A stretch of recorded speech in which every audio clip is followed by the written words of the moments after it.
Hello అండి అందరికీ. మాలాంటి తప్పు మాత్రం ఎవరు కూడా చేయొద్దండి. చేసిన చిన్న పనికి అనమాట. ఇప్పుడైతే హాస్పిటల్కి అయితే వెళ్తున్నాము. ఇదిగోండి ఈ పాపకైతే 4 years అనమాట. మా అక్క వాళ్ళ పాప అయితే తనకి చిన్నప్పటి నుంచి ఎప్పుడు కూడాను బయట ఫాస్ట్ ఫుడ్ అయితే ఎప్పుడు కూడా మేము పెట్టలేదు.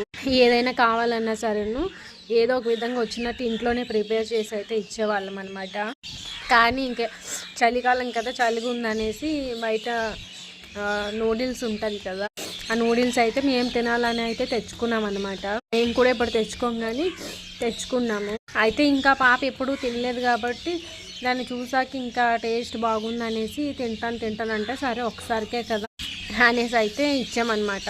ఇంకా ఆ రోజు అయితే నూడిల్స్ అయితే తినింది. ఇంకా పడకపోవడం వలన లేకపోతే అది ఏదైనా ఫుడ్ పాయిజన్ అయిందో ఏమో తెలియదు కానీ నెక్స్ట్ డే మార్నింగ్ నుంచి విరేచనాలు ఇంకా జ్వరం అనమాట. సరే ఒక రోజుకైతే సరే సెట్ అయిపోతుంది కదా అనేసి నార్మల్గానే హాస్పిటల్కి అయితే తీసుకెళ్ళలేదు. కానీ ఇంకా ఎక్కువ అయిపోయింది అనమాట. బాగా నీరసం అయిపోయింది.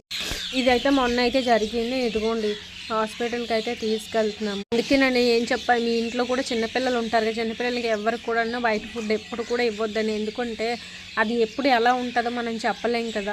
టేస్ట్ విషయానికి అయితే బాగుంటుంది కానీ అది ఎలా ఎన్ని రోజులు నిల్వ ఉంచారో ఏంటనేది మనకి చెప్పలేం కదా. దానికోసం వాడే ఆయిల్స్ కానీ ఏదైనా సరే పిల్లలకైతే పడకపోవచ్చు. పిల్లలకైతే వెంటనే చూపిస్తుంది అనమాట.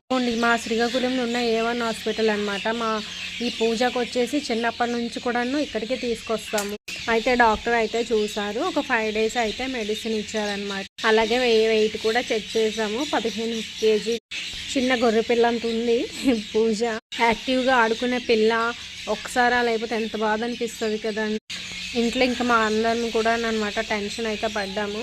అమ్మాయి హాస్పిటల్కి వచ్చాక అయితే సరే ఇంకా ఏం కాదు అని చెప్పారు కాబట్టి రిలాక్స్ అయ్యాము. ఇప్పుడైతే ఇంకా అనుకున్నామండి ఇంక ఎట్టి పరిస్థితుల్లో కూడాను బయట ఫుడ్ అయితే ఇంకెప్పుడు పొరపాటును కూడా పెట్టమనేసి అయితే అనుకున్నాం. వాళ్ళు ఎంత అల్లరి చేసినా సరే మీరు కూడా అంతేనండి, దయచేసి ఇవ్వద్దు. వీడియో చూస్తున్న అందరికీ కూడా థ్యాంక్ యూ అండి. థ్యాంక్ యూ సో మచ్ అండి. అలాగే ఛానల్ కూడా కొత్త ఛానల్ అండి.